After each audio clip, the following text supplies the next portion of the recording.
The broadcast is now starting. All attendees are in listen-only mode.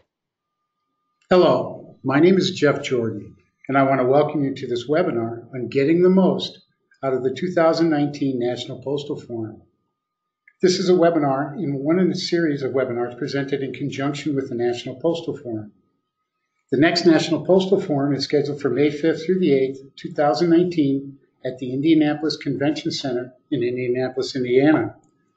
For the vendors on the call, don't miss out on the premier marketing event for mailing professionals and USPS business customers. Exhibit where you can reach your target customers more effectively and efficiently.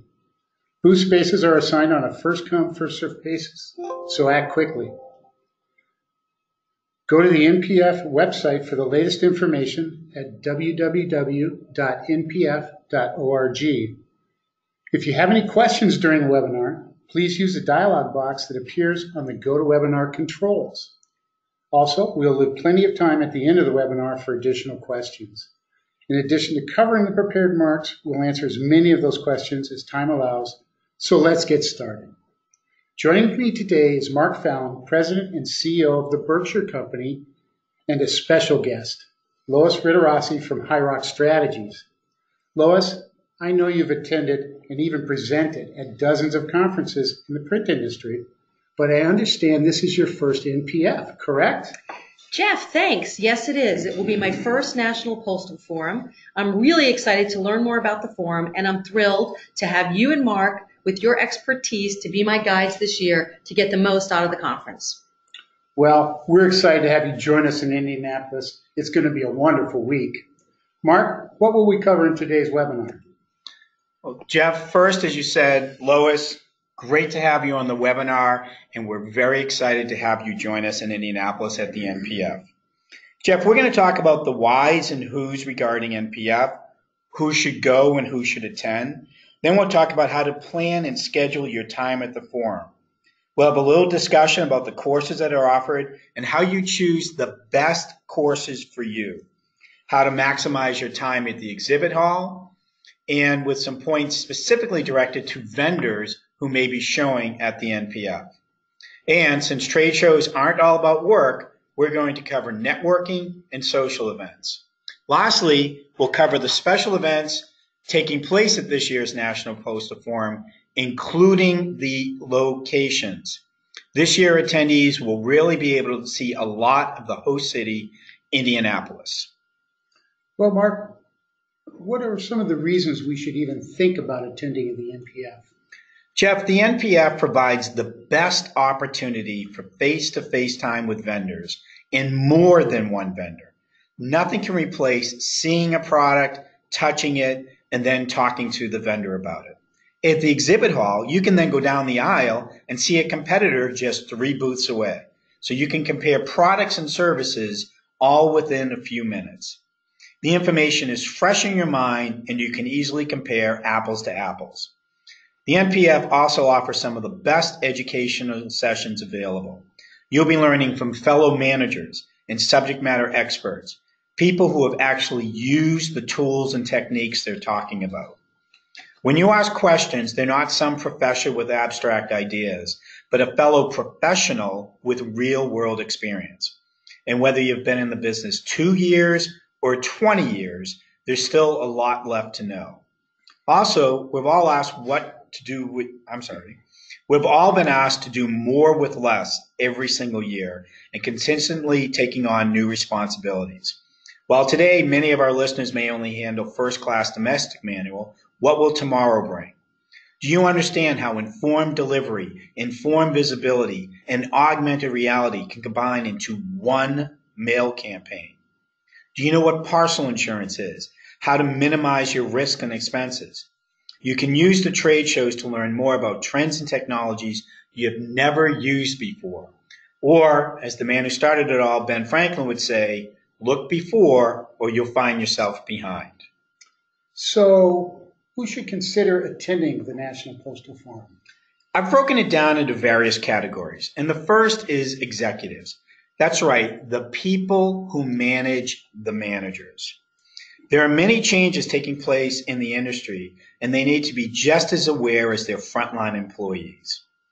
Also, this is often an opportunity for them to meet with fellow executives, both executives from peer companies as well as executives from the vendors. For the managers and supervisors, and this is the most common level of attendance at the NPF, they need to consider the challenges that they're facing today and the challenges they can anticipate for tomorrow. It's fantastic opportunities to find out how their peers are meeting these same challenges. Your leads and senior operators, their attendance at the NPF can be both a perk and a prerequisite. The NPF can be a reward for a job well done. I mean, let's face it, giving them an opportunity to go somewhere and learn new things. Also, attendance at a trade show like the NPF may be another step for them in progression through the ranks. Did the person take the opportunity and take advantage of what was being offered at the trade show?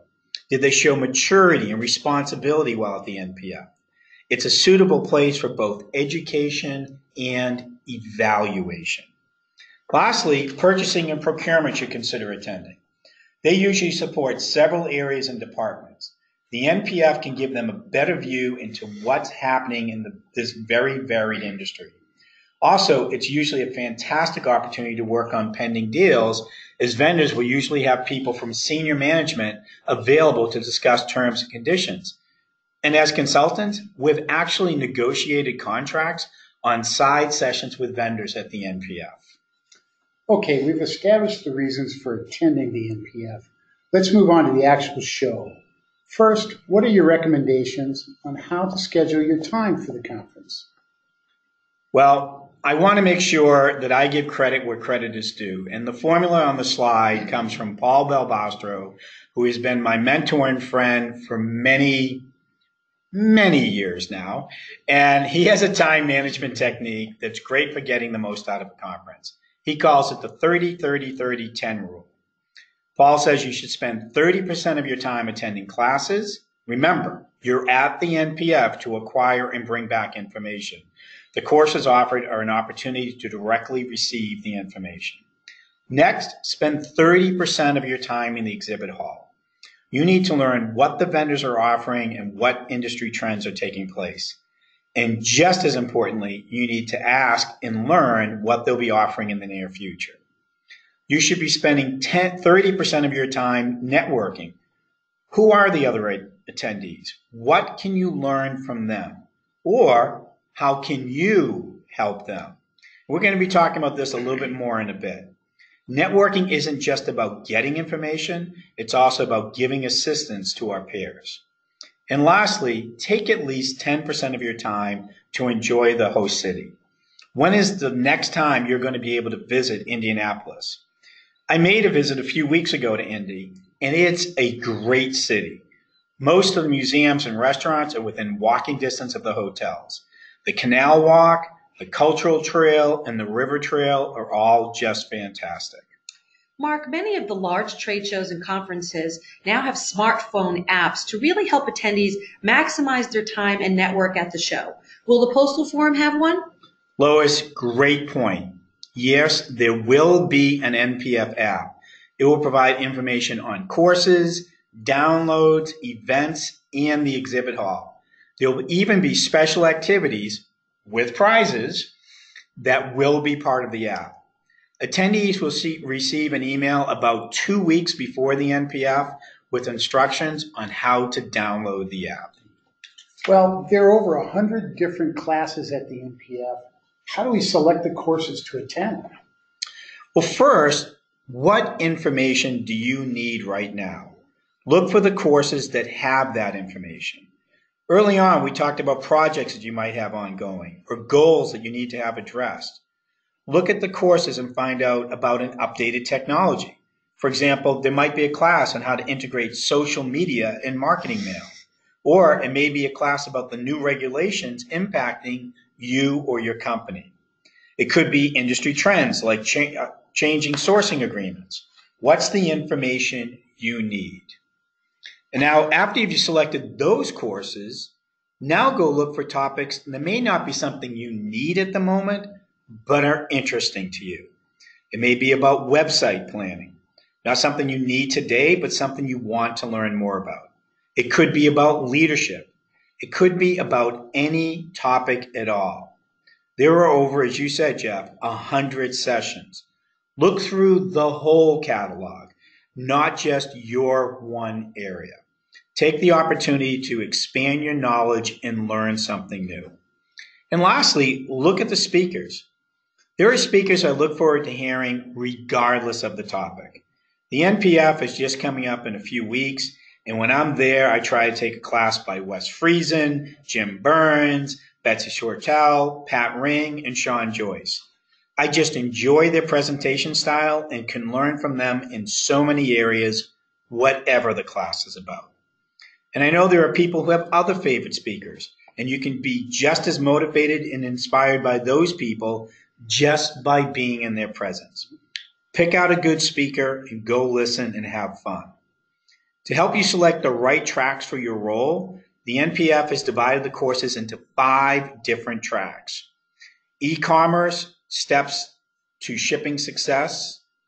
Informed delivery, real time, real data. Leadership and professional development. Pushing the envelope, why mail works. And then the evolution of delivery from mailbox to mail inbox. And the matrix on the NPF is color-coded by the tracks. So purple is e-commerce, gold, informed delivery, blue, leadership and professional development, pink, pushing the envelope, and red, the evolution of delivery. What about the certificate programs offered at the NPF? So I want to make sure that everybody on the call understands that these are certificates, not certification.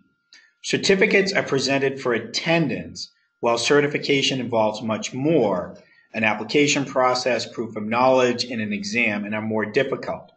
Again, those are offered, and we'll talk about those on the next slide.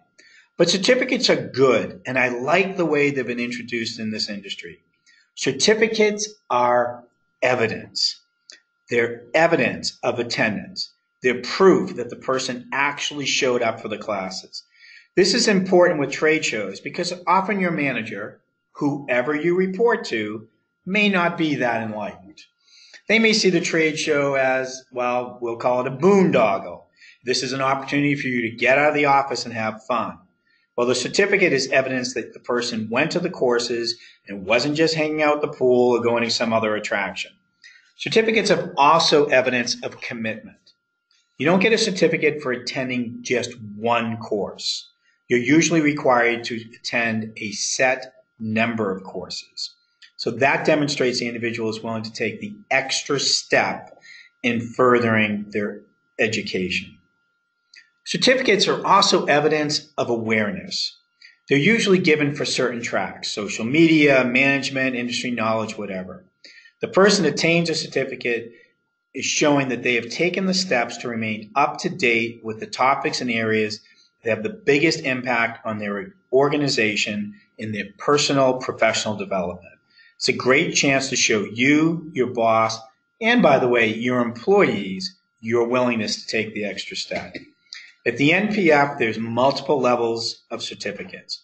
The bronze is for attending 8 classes, the silver, 11 classes, the gold, 14 classes, and the platinum, which I believe, Jeff, you've received how many times? I don't keep count, but several. Several times. Well, the platinum is you have attended 17 classes. So that includes the 15 regular sessions plus 2 of the TED Talks on Wednesday afternoon. And we'll talk more about those in a bit. Yeah. So there are certification programs, correct? That's right. Yeah. So the United States Postal Service offers 3 certification courses at the NPF: Mail Design Professional, Executive Mail Center Manager, and Certified Direct Mail Professional. Each certification course focuses on a different and unique aspect of the industry. All 3 certification courses will be offered at the National Postal Forum. The Mail Design Professional course, the MDP, provides in-depth training on postal standards related to designing letter and flat mail, focusing on the guidelines found in the DMM. Learning those standards can prevent small or in some cases, large production areas that may cost a business thousands of dollars. MDP certification is valid for 2 years. The Certified Direct Mail Professional, CDMP course, is designed for the mailing industry professional to develop and strengthen core skills that build and maintain successful direct mail business within this highly competitive environment. This course covers everything from predictive modeling to return on investment to direct mail campaign testing strategies. The CDMP is a lifetime certification course. The Executive Mail Center Manager, the EMCM, is a comprehensive training program that is designed for individuals who wish to develop mail center management skills. It offers a professional designation that emphasizes proficiency in mail center management. This course builds skills needed to manage mail centers more effectively, to boost productivity while cutting costs. And again, this is a lifetime certification course. You see that there's pricing on this slide. That pricing includes the workshops and the exams, the EMCM 180, CDMP 160, and MDP 95. Now those fees are in addition to your NPF registration fee. So Mark, there are over 120 vendors exhibiting at the NPF this year. How does an attendee get the most out of the exhibit hall without getting overwhelmed? Well, just as you need a plan for the overall conference, you need a plan for the exhibit hall. Remember, we talked about the 30-30-30-10 rule, and you've set aside 30% of your time to get to the exhibit hall. So you need to manage that time wisely. Before you get to the show, mark down in your calendar those times when you will be in the exhibit hall. Many of the conferences today, they wisely put the luncheon stations at the end of the exhibit hall, so you have to walk through at least then to get your lunch. But don't rely on that. Schedule set times. And you may also want to talk about setting up appointments with your key vendors. Because if you're attending the show hoping to see a specific piece of equipment or specific software or specific service, and you want to get a detailed explanation, reach out to the vendor beforehand. Establish an exact time when you will be at the booth. This allows the vendor to make sure that they have the right person available at that time to answer your question. Remember, they have to schedule time at the booth as well, and you want to make sure the right person's there for you. Also, take the time to use the map provided by the NPF and map your route through the hall. Now, sometimes you may just want to roam aimlessly up and down the aisles, and you know what? Sometimes I do that just to familiarize myself with the surroundings. But if there's something I need, I want to make sure I know exactly where that booth is. And lastly, seek out new vendors. The constant theme in this webinar is that the NPF is about education, and that includes education about new products. Stop and talk to at least 3 vendors that you don't do business with today. Find what it is that they do and share with them what you're planning on doing. In fact, pick out 3 vendors that you don't even know what they do. Yeah.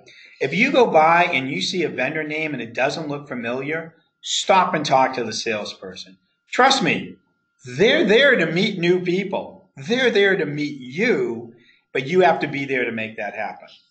Don't think that you're wasting your time or you're wasting their time. Remember, you don't know what you're going to be responsible for tomorrow. You don't necessarily know where you're going to be working tomorrow. So learn as much about the industry and as much about what's going on there as you can from these vendors. So let's talk about the vendors who are attending. Do you have any tips for them? I think trade shows are tremendous opportunities to vendors to reconnect with existing clients and meet new prospects. The best way to think about a trade show is to approach it like a well-managed sales call. Except instead of just one person, it's with thousands of people. First, you need to make sure that the people in the booth and the booth itself looks like a first-class presentation. Remember, while you're at the trade show, you and your booth are your brand. You represent your brand as much as your product represents your brand. It's important that you look the part. There should be no typos. All product and marketing information should be spotless. They should be in full color, and business cards should be at the ready. Who's ever working the booth should have clean, well-pressed clothes. I know that a lot of vendors like to wear logo shirts or maybe a little bit of a get-up, and that's great. However, even then, they should look clean and prepped. There should be no eating or drinking in the booth. Now, maybe there's water or coffee, but even that should be limited. No prospect wants to sit there and have a conversation with someone who has food in their mouth. You should have a huddle at the beginning and the end of every day. In operations, many of us are familiar with the daily huddle. At a trade show, you should have one at the beginning of the day where you reconfirm the schedule, confirm any plans, customer or prospect appointments, and anything else that might be coming up that day. Then at the end of the day, go over the highlights and note what could have been done better. If there's a particularly hot issue that could be positive or negative, the positive could be, hey, you've got this great lead that needs to be followed up. Or negative, it might have been an unpleasant experience, and that person also needs to be followed up with. Make sure somebody's going to follow up immediately, not after the show, while you're still at the show. I talked earlier about business cards. You want to make sure you give and get business cards. Have ample cards available. Consider purchasing a small business card holder to put in your booth's table or on the equipment. Now, I know most trade shows have badge scanners, and those are great for importing information later into your customer contact list or CRM. But try to collect cards as well, because you can make notes on the back of the cards about your conversation, so you can use that during your follow-up. And lastly, reach out to passerbys. Just as I've asked attendees to find new vendors they don't know, well, vendors, don't wait for people to come up to you. Go up to them. Many people are shy and won't initiate a conversation. Politely ask for a few minutes of their time. And even if they aren't an immediate prospect, they might be a prospect tomorrow. Treat everyone as if they're your next big sale. Now it's time to talk about one of your favorite topics, networking. What are the benefits of networking and attending the social events at the NPF? Well, when I first started attending conferences, I was fresh out of the military. And at my first conference, I started each day at 5:30 in the morning and headed out for a run. It was a long time ago, and I kept myself to a very structured schedule. Attending classes, sitting in the back, keeping to myself. I took notes and paid attention, but I didn't really participate. Kind of kept to myself at lunches. Sometimes I'd go to dinners. Sometimes I'd stay at my room. I'd order room service, and I'd be sound asleep by 9 or 9:30. Remember, I had to get up at 5:30 to go for a run. So then at the last session, on the last day of the conference, a gentleman named Romero Marino, I'm never going to forget that name. He was with the Red Cross at the time. He sat down next to me. The reason why I know that name is because Ro introduced himself to me. He asked what I thought about the conference, where it was from, and how I liked the social events. I told him I hadn't really participated in the social events. Well, Romero kept talking to me after the class and had me follow him to a reception. At the reception, he introduced me to some other managers. Then over a few beverages, we talked, and they started asking questions about my operation. What type of pre-sort discounts was I getting? What type of service contracts did I have in my equipment? Did I belong to the PCC? Was I involved with MSMA? It was clear to everybody at that table I was the newbie. And these managers, Jeff, they just opened up and started offering me free advice and tips on how to run my shop. And they all gave me their business cards so I could follow up. You know, in those 2 hours, I probably learned more than the previous 2 days. And I had this new network because Romero took the time to network with me. So here are 5 reasons why you should network. Number 1, you should network because everyone lives by selling something. You may be selling an idea to your boss, you may be interviewing for a job, or you may be selling products and services as a salesperson. But if you sell, you need a network to be successful. A network connects you to the information, the resources, and the people you need to be successful. The second reason, education, training, and talent will only take you so far. The old adage is true. It's not what you know, it's who you know. It's been said that we live in the information age and that information is more powerful than money. Yes, information is powerful, but it's more powerful when it's shared and information is shared through networking. Next, you don't know who knows who. Networking brings you into other people's networks. Perhaps you've heard of the 6 degrees of separation, which is not to be confused, Lois, with the 6 degrees of Kevin Bacon. The 6 degrees of separation is a theory developed in 1967 by Stanley Milgram, and he gave letters to several hundred people in Omaha, Nebraska, one of our favorite towns, that they had to get to a stockbroker in Sharon, Massachusetts, where I used to live. And they couldn't mail the letter directly to the person unless they knew him. So they had to send the letters to other people to get to the stockbroker. They were all picked randomly. The maximum number of connections to get that letter to the stockbroker was 6. And Milgram later proved mathematically that everyone in the world is separated by only 6 degrees. That means there's only 6 people separating you from the person you need to talk to. We're closer than we think, but the only way you can take advantage of those connections is by networking and joining other people's networks. Fourth, you don't know who's looking for you. Right now, there might be somebody out there looking for a person with your talent, your knowledge, your product, and if you have a network, they can't find you. I found my last job in corporate America because I was networked to a consultant who was working there. He was doing work for somebody else. The job that was offered was never in the newspaper or monster.com. It wasn't from my network. I never would have gotten that call. I never would have gotten that interview. I never would have gotten that job. So who's looking for you? Who are you looking for?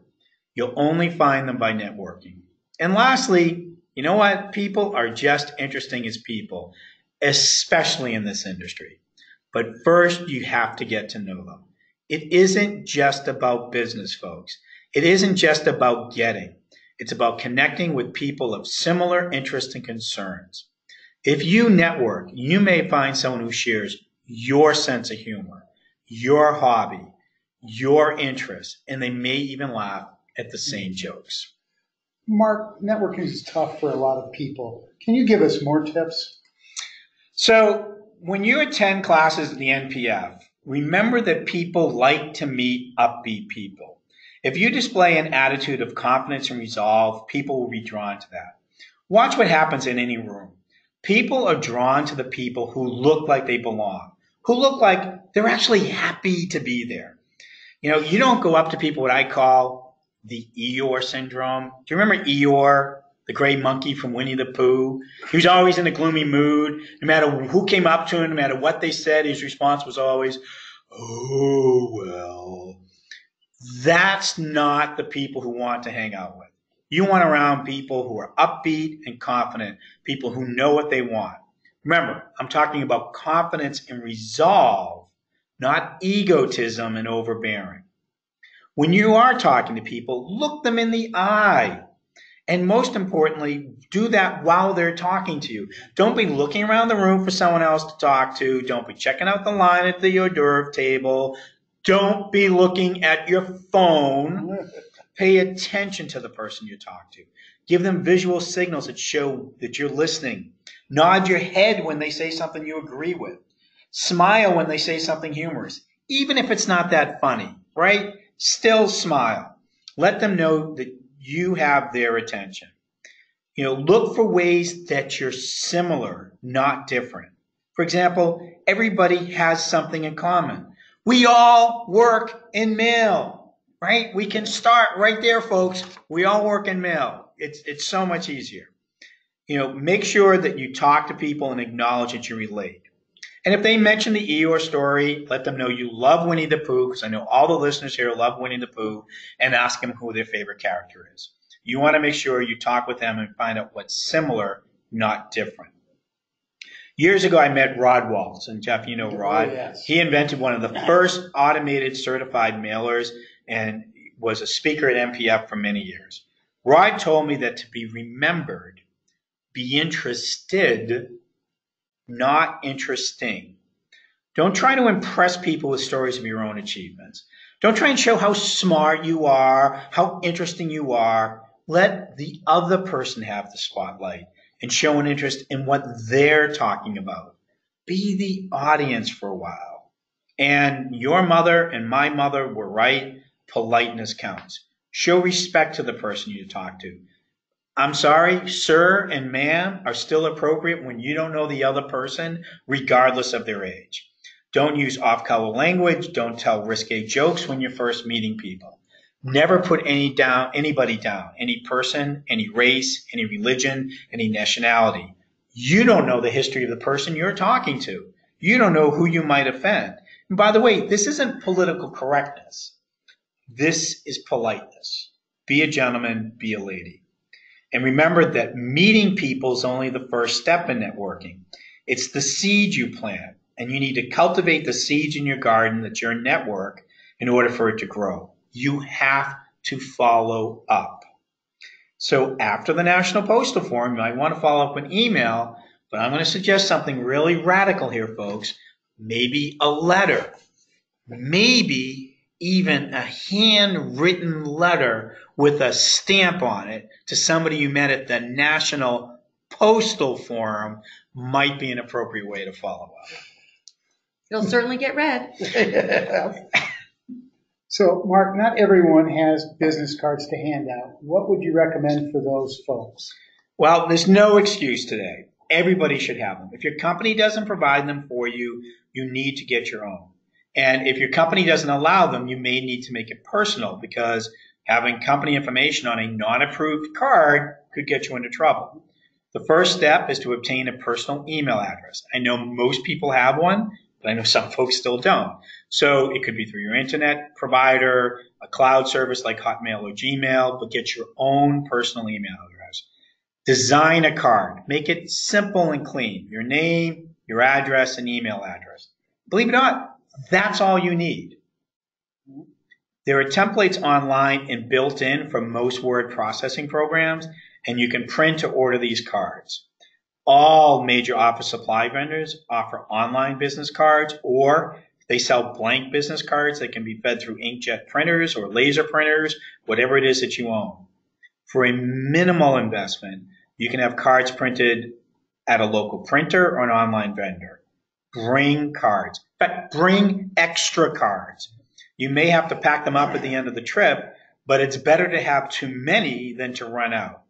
And every time you leave the room, whether it's to the exhibit hall, to classes, to social events, check and make sure you have your business cards on you. I recommend you tuck a bunch of them right into your badge holder so they're always there. There you go. Great Good idea. Yeah. This is why we invited Lois to this webinar. She's smarter than this. Yes. The forum's only a couple of weeks away, folks. So, Mark, can you cover some of the major activities taking place? Sure. Now, while the NPF officially begins on Sunday, there's also events on Saturday.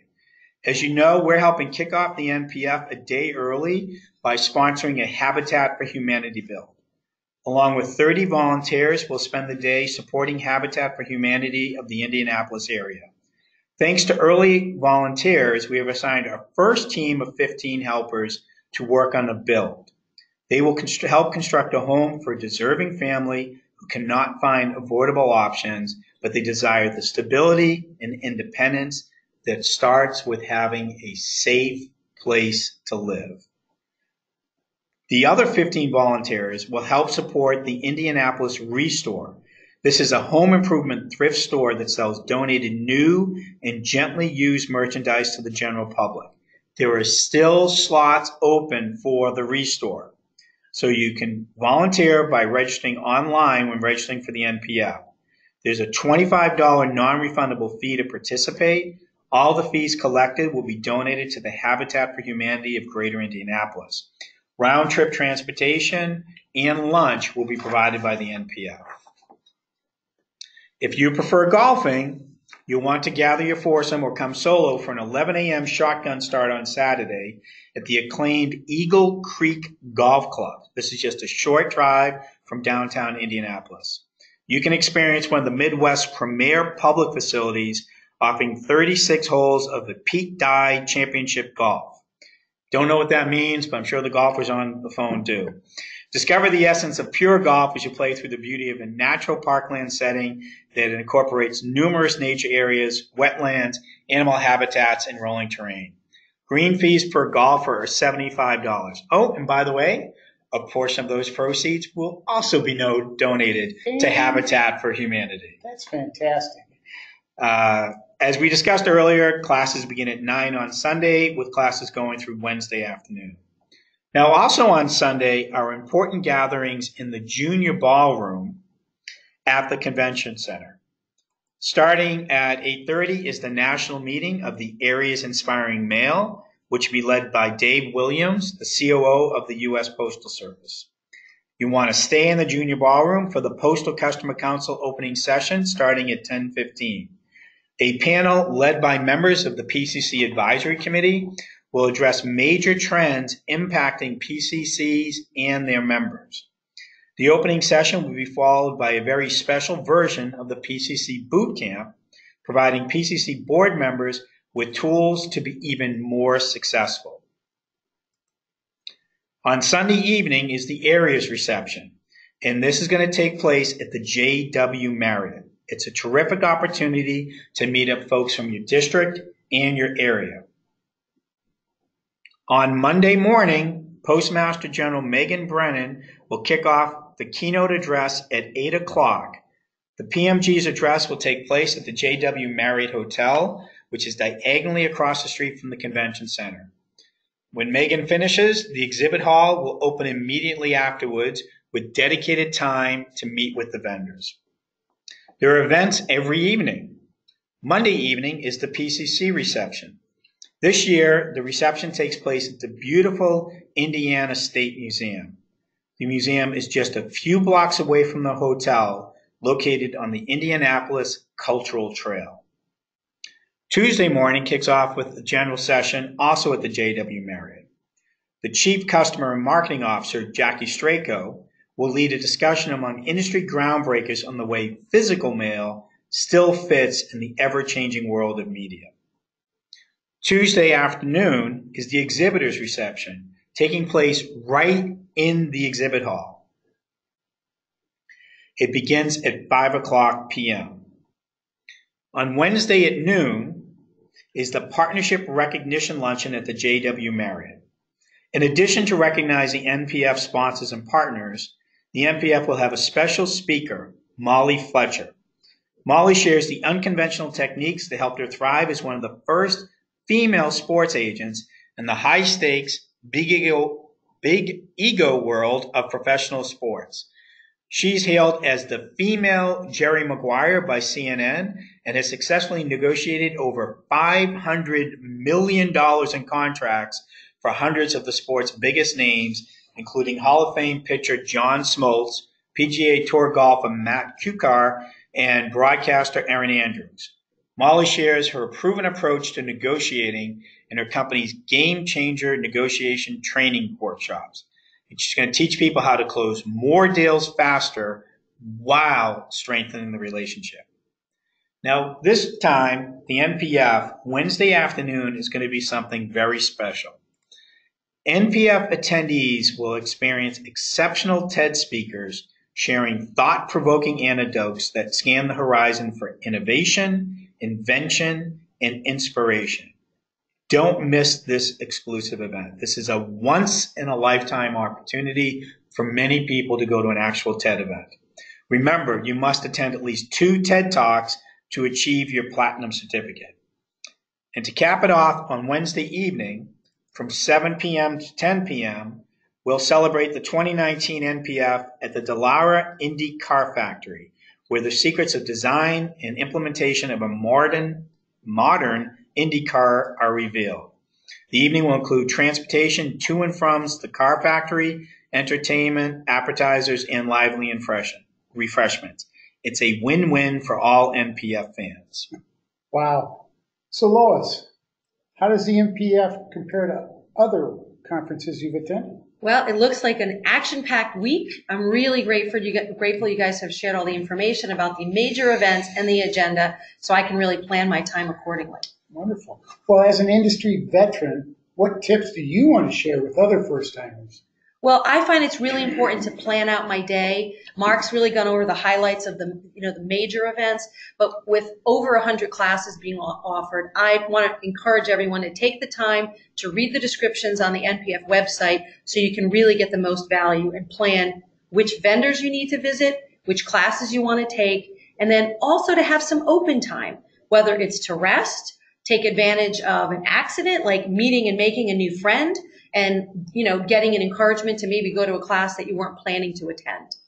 So when in classes, I really look for veterans, people who have been to the show before. They often have lots of ribbons and badges designating their leadership roles, and I will go out of my way to introduce myself to those types of people and ask, how is the conference going for them? What's different this year? What should I definitely consider doing? And really taking advantage of the advice from tenured people. Also, I think we should all look for other first timers. I'll be a first timer. I'll be out there with my first timer badge, and I will be having that ribbon, and I'll look for other people so that I can share with them. They might have questions that are similar to mine. So why not learn and share together? And at the exhibit hall, I would recommend that you really speak to the vendors. Many of them have years of subject matter expertise, and beyond the specific product or service, ask them about the conference, ask them about what other customers are doing. They can really share a wealth of information and make recommendations so that any first-timers can get the most out of the show and take advantage of the great things that Indianapolis has to offer.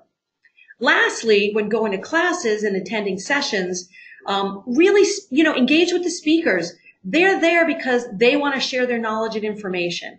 And you can start by asking a question. Other people probably have similar questions. From there, you can have a sidebar with them maybe after their presentation and follow up after the forum. Speakers love speaking to other people. That's why they're there. That's why they're giving back to the industry. Most importantly, wear comfortable shoes. Ladies, sometimes this is hard. We know we all want to look stylish, and style and comfort don't always come together, but you're going to be doing a lot of walking and a lot of standing, and I highly recommend comfort over style. Good advice. Mark, what classes will you be presenting this year? Jeff, presenting a few classes this year. On Sunday, I'll be part of the panel at the PCC opening session, and then I'll be co-presenting orientation with Sean Joyce, and that will be fun and informative for all the first-timers out there. On Monday will be Boot Camp Part 1, and a new class with Sean called Leadership in the Age of Robots, How to Be Better Humans. Yeah, this should be fun. Tuesday is Boot Camp Part 2, and then on Wednesday morning, I have another new class, Social Media, Protecting Your Professional Profile. I'm sure we'll all learn a lot of that one. And there's more. Yeah, well, as Jeff, as you know, and I know some of the folks on the call know, last year I had hip replacement surgery, so I can no longer lead a morning run. However, I can still walk. While I was in Indianapolis a few weeks ago, I scoped out a safe, lit running path along the river. So we'll meet up each morning at 5:30 a.m. on the north side of the JW Marriott. So it's the corner of Washington and West Street.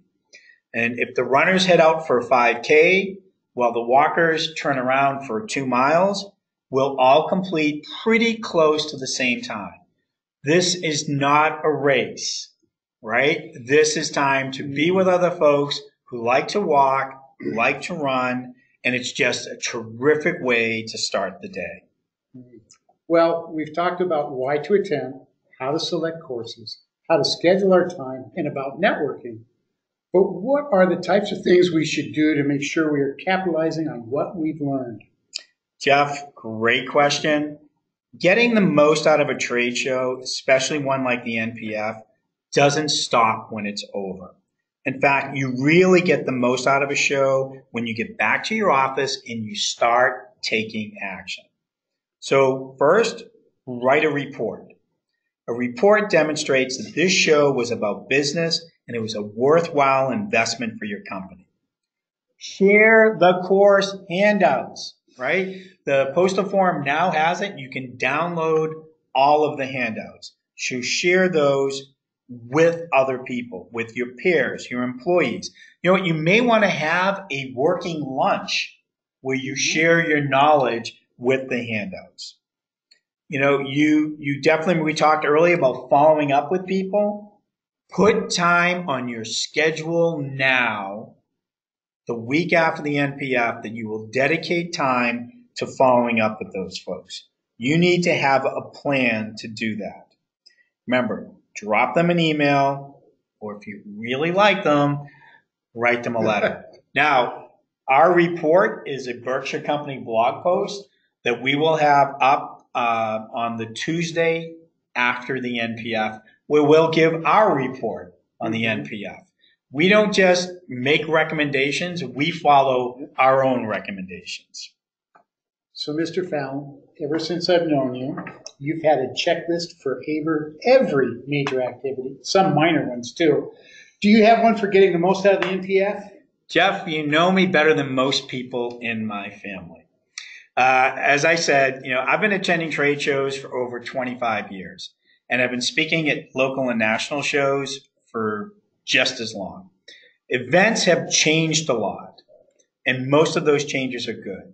And the one thing that hasn't changed is that the NPF is still an important part of my personal development plan. So here are my tips.